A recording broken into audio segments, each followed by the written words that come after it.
façon de voyager.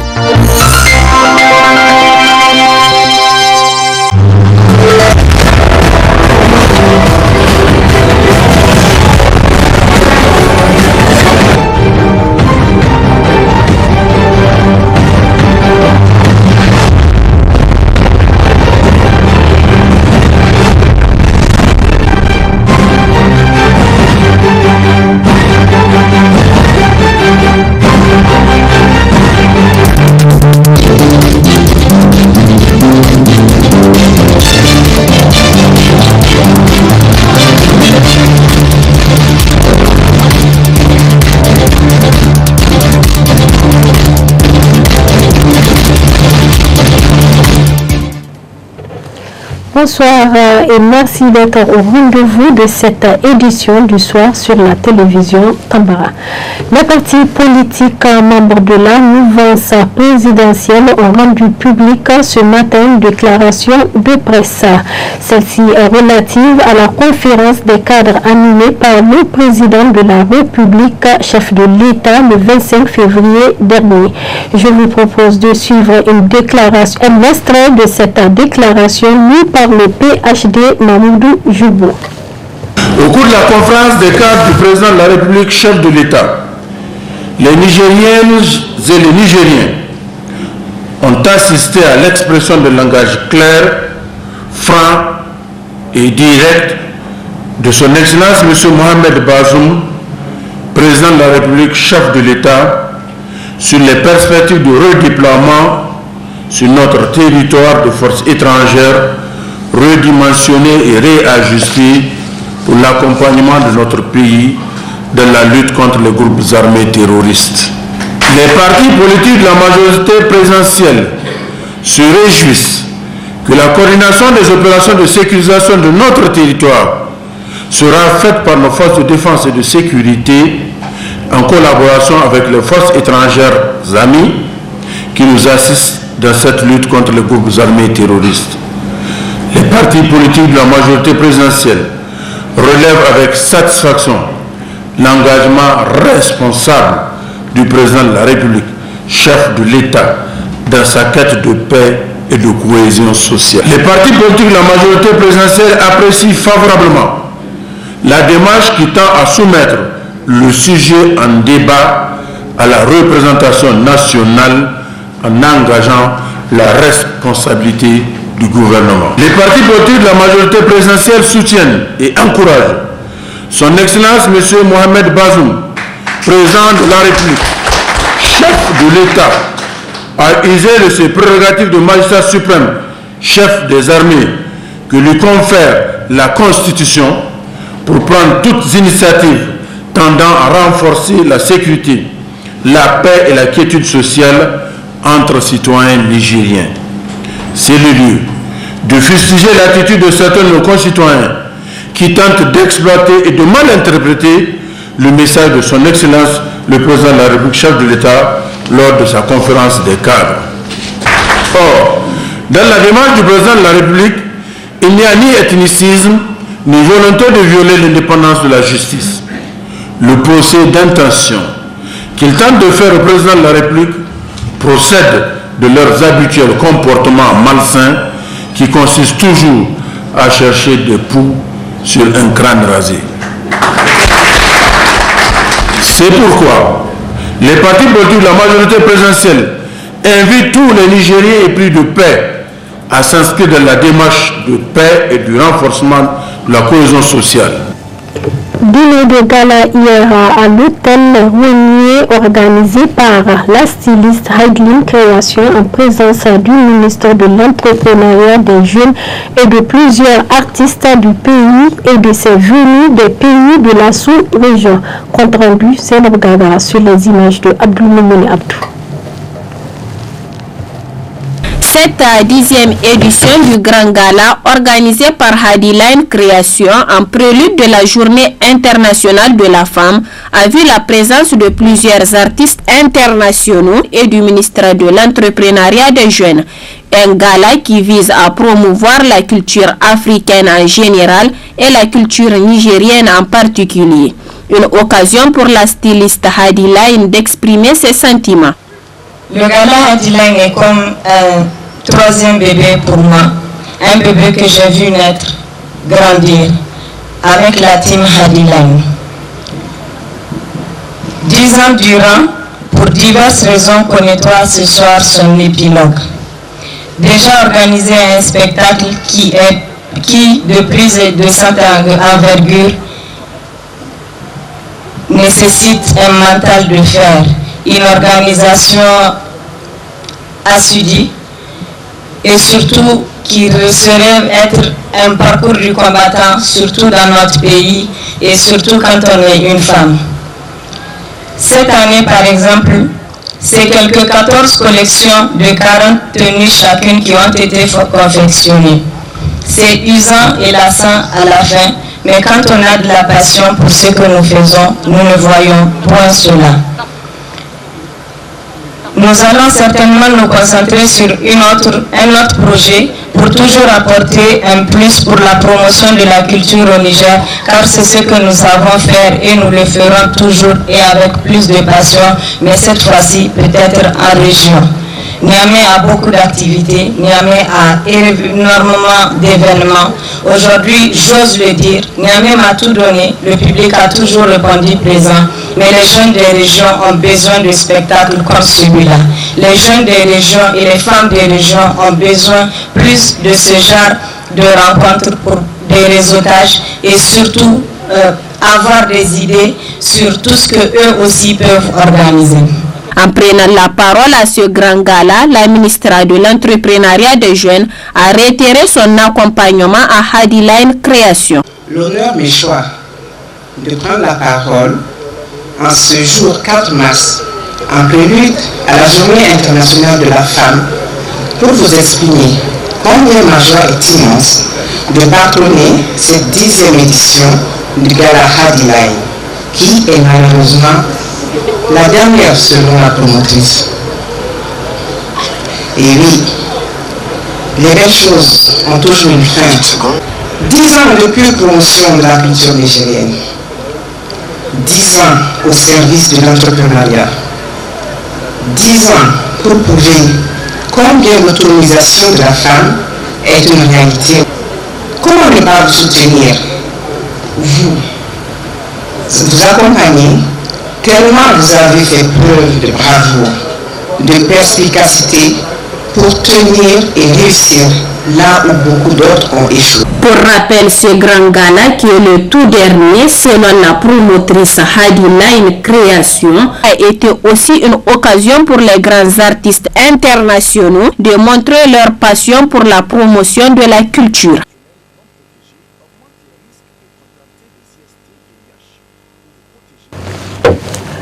Dans le cadre de créer un cadre de cohésion sociale, le franco-arabe Al-Kassoum Al-Bakir a organisé ce samedi 5 mars 2022 une journée culturelle riche en couleurs en présence des membres de l'administration et des élèves du dit établissement et de plusieurs invités.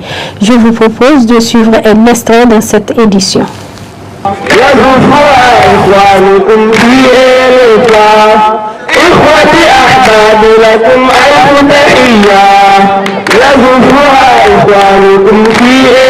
Nous remercions très franchement tous ceux qui ont apporté leur contribution pour la réussite de cette fête.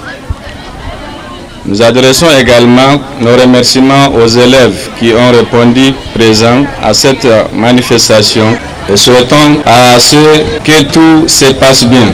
Nous implorons Dieu pour que chacun puisse regagner sa famille dans la joie et la grâce. Ce qui nous a poussé à organiser cette activité pour renforcer la fraternité et la cohésion sociale au sein de notre établissement. Chers camarades, tout d'abord, permettez-nous de remercier tous ceux qui ont effectué les déplacements malgré leurs préoccupations pour assister à cette activité, sans oublier les comités d'organisation. Au nom de la section lycée-collège de la région de Niamey, je prends la parole en tant que l'ancien secrétaire général du CES franco-arabe Al-Kassoum Al-Bakir,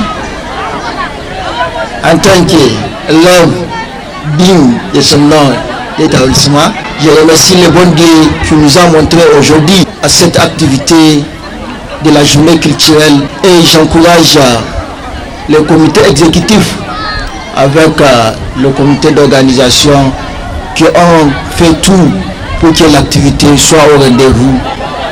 Et je tiens à vous informer qu'aujourd'hui, si nous sommes établissement dans une école franco-arabe, ce n'est pas que d'être des marabouts seulement, mais on peut être tout, camarades. Nous sommes fiers d'établissement et nous sommes fiers d'être les anciens cadres.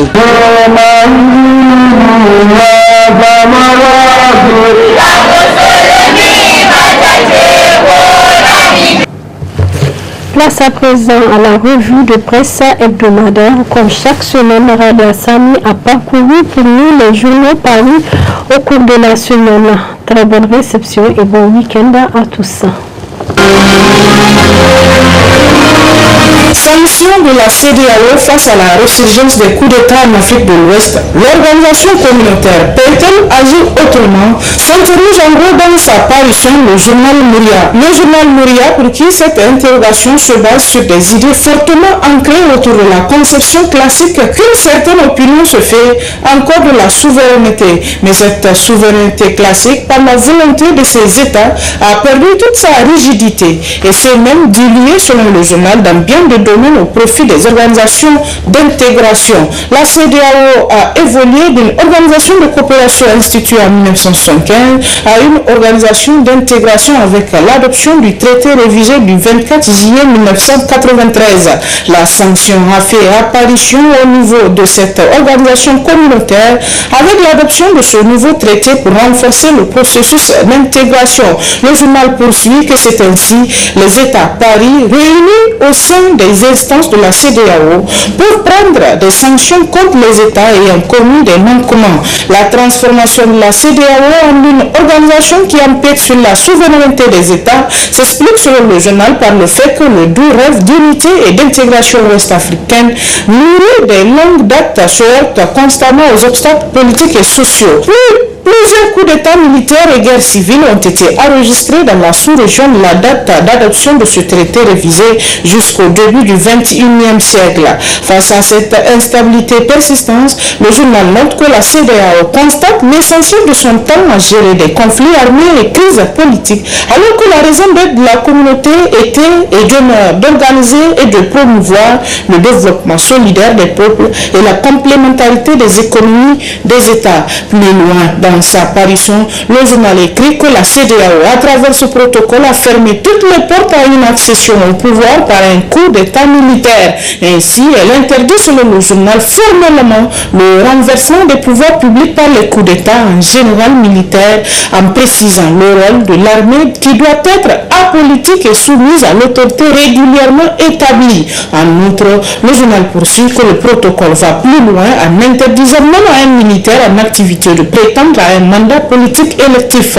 Il est important de préciser selon le journal que le protocole additionnel de la CEDEAO ne tient pas compte du contexte social, politique ou sécuritaire d'un pays pour prévoir des dérogations et tolérer une intervention militaire ou toute autre forme de prise de pouvoir en dehors de celle qui découle d'un processus électoral régulier. Quant au journal Niger Inter Hebdo, il nous rapporte dans sa parution la semaine la conférence des cadres du 25 février 2022, un état de la nation sans complaisance, écrit en gros le journal dans ses titres. Le vendredi 25 février 2022, le président de la République Mohamed Bazoum a présidé au Centre international des conférences Mahatma Gandhi, une conférence des cadres qui a réuni les responsables des forces de défense et de sécurité, les autorités administratives, les chefs coutumiers et religieux, les acteurs politiques et de la société civile. Préoccupation majeure du moment avec les discours savamment entretenus autour du projet de redéploiement des forces Takuba et Barkhane au Niger dans le cadre de la lutte contre le terrorisme et le banditisme transfrontalier. La question sécuritaire a été principalement le point autour duquel toute la conférence a été animée. La conférence des cadres a à cet effet permis au président de la République de lever le voile sur des sujets mal maîtrisés par certains concitoyens citoyens comme les relations de notre pays avec certaines puissances occidentales et les pays voisins. Le journal explique plus loin que pour le président, c'est grâce à l'assistance de nos partenaires que nos forces de défense et de sécurité disposent aujourd'hui d'équipements et d'infrastructures qu'elles n'auraient jamais vues. Les différents partenaires que le Niger a noués, surtout avec les pays occidentaux, lui ont permis d'améliorer les capacités de son armée si bien qu'elle est capable de tenir et contrôler la totalité de notre territoire. Nous n'avons aucun complexe à recourir à l'aide des alliés car cela n'entame en rien notre souveraineté. Et si accepter l'aide c'est perdre sa souveraineté, alors souveraineté pour souveraineté, refusons les aides budgétaires, les écoles, les dispensaires, les bourses d'études que nos partenaires nous donnent en aide. Est-ce sérieux d'accepter tout cela et de dire que nous ne voulons pas d'aide sécuritaire, a martelé le chef de l'État. Il a en outre souligné que nous ne sommes guidés que par l'intérêt de notre pays, le Niger, et nous ferons tout ce qui est en notre pouvoir pour sauvegarder cet intérêt. Nous ne sommes soumis à personne. C'est pourquoi nous achetons nos équipements militaires où nous voulons, notamment en Turquie et en Russie.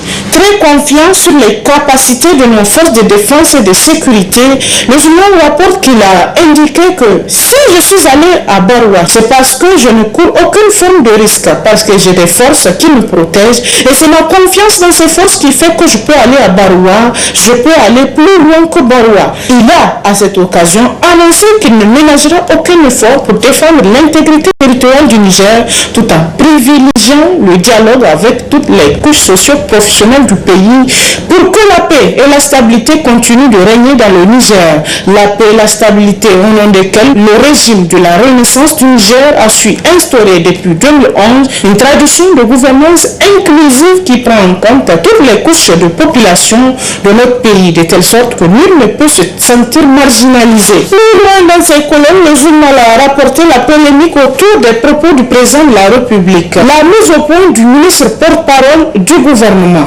Afin d'éclairer la lanterne de l'opinion publique nationale et internationale sur l'interprétation littérale des propos du président de la République relativement aux personnes présumées en lien avec les terroristes qui auraient été libérés sans aucun respect des textes de loi, le ministre de l'Élevage, porte-parole du gouvernement Tijani Idrissa Abdulkadiri, a tenu à faire une mise au point, nous apprend le journal dans sa parution. Face à la presse nationale et internationale, le journal explique que le ministre porte-parole du gouvernement a rappelé le processus ayant conduit aux libérations dont le chef de l'État faisait allusion dans ses propos tenus à l'occasion de la conférence des cadres tenue le vendredi 25 février 2022. Ces libérations, explique-t-il, concernent des présumés terroristes détenus depuis 2019 pour la plupart d'entre eux et pour certains bien avant. Il s'agit de personnes relativement âgées et qui n'ont été arrêtées ni sur le terrain d'opération ni en possession d'armes. Ces personnes ont fait l'objet d'une procédure judiciaire dans le cadre de laquelle elles ont été inculpées et placées sous mandat de dépôt, ajoute le ministre porte-parole du gouvernement. Ainsi, saisi de leur cas, le ministre de la Justice, garde des Sceaux, a fait procéder aux vérifications nécessaires par le parquet en vue d'examiner cas par cas la situation personnelle de chacun des mis en cause, a-t-il indiqué. En l'occurrence, poursuit le ministre porte-parole du gouvernement, les émissaires des terroristes originaires du nord de Tillabéri impliqués dans la médiation ont soumis une liste assez longue de prévenus dont ils demandaient l'examen des différents dossiers. Cela n'a donc concerné que le cas de la région de Tillabéri, a-t-il précisé, ajoutant que le traitement des dossiers des prévenus figurant sur cette liste a permis de libérer 7 personnes. Le ministre porte-parole du gouvernement a tenu à souligner que cette libération a respecté toutes les étapes de la procédure judiciaire, à savoir l'introduction de demandes de liberté provisoire conformément à l'article 134 du Code de la procédure pénale. En somme, le journal conclut que contrairement à l'interprétation littérale des propos du chef de l'État, il n'a jamais été question d'une quelconque émission du président de la République de fonctionnement de la justice. Quant au journal L'Enquêteur, on peut lire dans ses colonnes jugement de l'affaire Tanadi Sopaminesa, 3 ans de prison réquis. Hamazara, leur récompte, se demande à gros L'Enquêteur. C'est une affaire qui a défrayé la chronique. À sa révélation, il y a de cela chacun de son commentaire dans ce dossier sulfureux qui pose de nombreuses questions non résolu à ce jour. Un homme dont la responsabilité pénale est établie dans ce qui se présente comme une grande mascarade financière a été jugé ce mercredi 2 mars 2022 au pôle économique du tribunal de grande instance hors classe de Niamey. Il s'agit du nommé Ibrahim Aboubakar, directeur d'exploitation de la société Tanadiesa. 3 ans de prison ferme et 500 000 francs d'amende, c'est la peine qu'a requis le parquet contre le directeur d'exploitation de l'institution de microfinance Tanadiesa, traduit devant la justice pour faux et usage de faux. Poursuivi au départ pour complicité de détournement de deniers publics, les charges contre l'intéressé seront par la suite requalifiées. L'homme, âgé de 60 ans, a avoué être témoin du maquillage des livres de la société, une opération qui avait permis à celle-ci en 2017 de bénéficier d'un dépôt à terme DAT de 3 milliards de francs CFA de la société du patrimoine des mines Sopamine contre une rémunération de 7% l'an, soit 210 millions de francs CFA payables trimestriellement. Mieux, le prévenu est acteur de ce maquillage en ce sens qu'il avait reçu l'instruction de produire de faux documents qui ont servi à masquer les fonds de la Sopamine dans les comptes de la microfinance. Le rôle de trouble de Mahamadou Zada, actuel ministre de la Communication. La Sopamine, dirigée au moment des faits par Mahamadou Zada, actuel ministre de la Communication, chargé de relations avec les institutions, avait, elle, demandé que ce DAT de 3 milliards de francs CFA n'apparaisse pas dans les comptes de la société de microfinance qui a pour mission de lutter contre la pauvreté, s'interroge le journal. Est-ce à cette condition que l'institution de Ramazada avait-elle accepté d'octroyer les 3 milliards de francs CFA qui sont gérés au flux de Tanadi, se demande toujours le journal qui poursuit qu'en 2017, en tout cas, Salih Foutaïrou, le directeur général de Tanadi au moment des faits, aujourd'hui décédé, avait opéré le retrait de 3 milliards de francs CFA sur ses comptes de la Sonibank sans que les agents de Tanadi ne soient au courant. Ceci, selon le journal, informé quelques mois plus tard quand ils reçoivent des instructions pour établir des faux documents. C'est le cas d'Ibrahim Aboubakar. Quant au sujet relatif au redéploiement de Barkhane et Takuba au Niger, après le débat parlementaire promis par Bazoum, s'interroge plus loin dans ses couleurs l'enquêteur. Comme vous le savez, le président français a annoncé ce 17 février le retrait du Mali de Barkhane et de Takuba. Emmanuel Macron a assuré que ses forces seront redéployées au Niger du côté de la zone dite des 3 frontières. Une décision qui a suscité une levée de boucliers au Niger, où la présence militaire étrangère pose déjà des questionnements. Niamey abrite déjà la base projetée aérienne de Barkhane, où sont stationnés des moyens aériens comme les Mirages et les drones. Au sein de la classe politique et de la société civile, on croit savoir qu'accepter ce redéploiement de Barkhane et de Takuba, c'est courir le risque d'une instabilité de plus du Niger. Une vue que ne partage pas le président Mohamed Bazoum dans une interview au quotidien français Le Figaro, vendredi 18 février. Il y aura des nouvelles implantations au Niger. Notre objectif est que notre frontière avec le Mali soit sécurisée. Nous prévoyons qu'après le départ de Takuba et Barkhane, cette zone soit encore plus infestée et que les groupes terroristes se renforcent. Takuba est aussi une force intégrée à l'armée malienne et bientôt à l'armée du Niger. Nous aurons un accord avec les gouvernements européens qui pourraient intervenir. Le concept de Barkhane est un peu différent, a poursuivi Bazoum selon l'enquêteur. Pour tenter de rassurer les Nigériens, le chef de l'État a promis un débat suivi d'un vote sur cette question sensible de l'accueil de Barkhane et de Takuba sur le sol nigérien devant l'Assemblée nationale. Et c'est sous le titre « À quand le débat parlementaire promis par Bazoum ». Quant au journal Le Potentiel, il s'est intéressé au renchérissement des prix des produits de première nécessité, raisons et solutions préconisées. Quelques mois après la campagne agricole et alors que la saison de culture de contre-saison s'éloigne, plusieurs produits de première nécessité font face à un renchérissement de prix. Une situation inquiétante intervenant à la veille du mois de Ramadan qui s'explique par plusieurs raisons, mais face à laquelle le gouvernement a pris un certain nombre de mesures. À partir du dernier trimestre de l'année 2020, 2021, les prix des denrées alimentaires ont considérablement augmenté, nous apprend le journal, comparativement à ceux observés un an plus tôt sur la plupart des marchés. C'est ce qu'indique une communication du ministre du Commerce lors du Conseil des ministres du jeudi 24 février 2022. Selon cette communication relative à la hausse des prix des produits de grande consommation, l'évolution des prix sur un an est de 9,7%.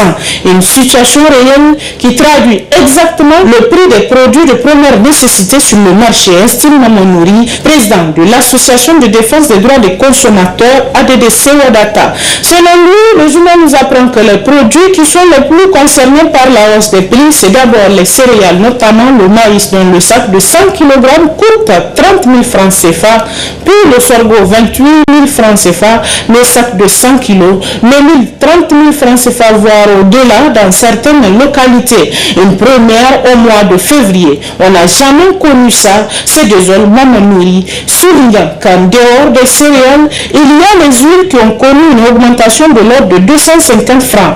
1250 francs le litre, la farine de blé 600 francs actuellement, le sucre, le savon. Pratiquement tous les produits connaissent un renchérissement des prix, souligne le président de l'ADDC Wadata. Selon moi, le plus important, c'est de prendre des décisions pour atténuer cette situation qui n'est pas intéressante pour le consommateur et qui intervient à mi-chemin de l'année saisonnière, relève le président de l'ADDC Wadata, qui estime que le gouvernement doit prendre les décisions courageuses sur le plan de la fiscalité, de l'approvisionnement et surtout sur le plan de la distribution et de la vente à prix modéré contrôlé, reconnaissant que l'État fait des efforts, mais des gens très malins profitent lâchement de la situation de la disponibilité des céréales. Toujours à propos de ce sujet, le journal La Nation nous rapporte dans ses titres que le gouvernement est mobilisé contre la vie chère. Une grande réunion s'est tenue le mercredi 2 mars 2022 en fin d'après-midi au Centre international de conférence Mahatma Gandhi de Niamey.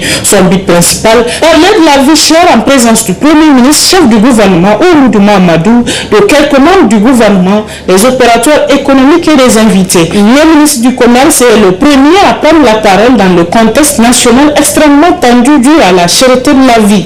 Le ministre du Commerce a fait une brève explication pour faire comprendre aux invités les causes naturelles de ce fléau, les conditions climatiques, l'apparition de la Covid-19 et le fait que notre pays soit enclavé favorise tous ces problèmes. Nous apprend toujours le confrère qui poursuit que le Premier ministre Oumoudou Mahamadou a commencé son discours en soulignant que cette année était un contexte particulier. Contexte particulier parce que la production agricole annuelle a eu un déficit de 40%.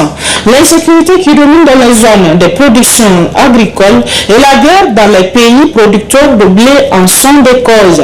Après l'allocution du chef du gouvernement, les invités ont eu droit à poser des questions et exprimer leurs sentiments. La plupart d'entre eux ont mentionné le fait que le Niger doit se forcer à produire local et diminuer les importations. Que le Niger passe d'importateur à producteur, ensuite grand exportateur, a notamment dit un invité. Un autre, lui, pense qu'une production locale évitera non seulement la famine, mais aussi la délinquance juvénile en créant de l'emploi. Pour finir, le journal nous rapporte que la prise de parole des invités, le représentant nigérien au port de Cotonou a expliqué au public que tant qu'on ne produisait pas local au Niger, on sera toujours des assujettis. Et c'est l'essentiel de l'actualité à travers les journaux cette semaine. Très bonne lecture et à la semaine prochaine, Inch'Allah.